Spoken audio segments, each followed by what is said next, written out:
Bonjour, mon nom est Annie. Je suis la sœur de Christine Saint-Onge qui a été assassinée au Mexique en décembre 2018. Si on se rappelle les faits, ma sœur et son petit ami étaient partis au Mexique pour une semaine de vacances.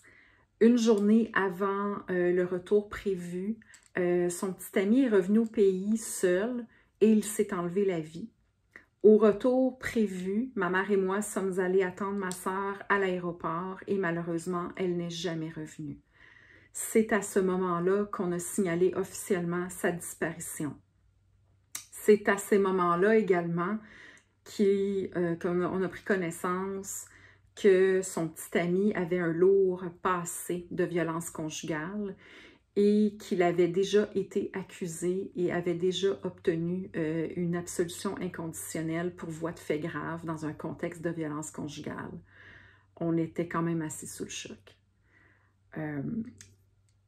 Au même moment, quelques jours plus tard, on apprenait qu'ils avaient retrouvé ma sœur sans vie sur le terrain de golf adjacent à l'hôtel. Donc, on peut présumer fortement que le petit ami en était l'auteur. C'est à ce moment-là que commence l'épreuve d'une vie. Tout d'abord, il y a eu le rapatriement. Le rapatriement qui a été excessivement difficile. Donc, nous, la famille endeuillée, devions aller chercher l'information nous-mêmes.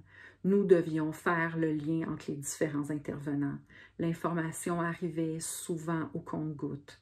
L'information était parfois incohérente et il manquait de transparence. Au bout de quelques semaines, j'en ai eu assez et j'ai lancé un énorme cri du cœur dans les médias. Et c'était à ce moment-là que j'ai rencontré l'AFPAD. C'est à ce moment-là que j'ai réalisé, que j'ai connu une association qui venait en aide aux familles et aux proches de personnes assassinées ou disparues. C'est à ce moment-là que nous, on s'est fait accompagner. Je me rappellerai toujours le premier déjeuner auquel ma mère et moi avons assisté. Un déjeuner causerie qui avait été organisé par l'AFPAD. Et à la fin de ce déjeuner-là, ma mère était soulagée de constater qu'elle n'était pas la seule, que nous n'étions pas les seuls à vivre une telle situation, un tel drame.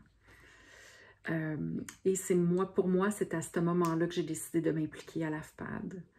Donc, pour moi, c'est inconcevable qu'aucune famille ne devrait vivre ce que nous avons vécu dans le cas du rapatriement de ma sœur. Il y a des batailles qui doivent être menées aussi parce que ce qu'on constate de plus en plus dans la société, c'est qu'il y a un très grand déséquilibre entre le droit des victimes et le droit des criminels. Il y a aussi beaucoup d'injustices qui existent quant à l'accessibilité aux indemnisations de l'IVAC.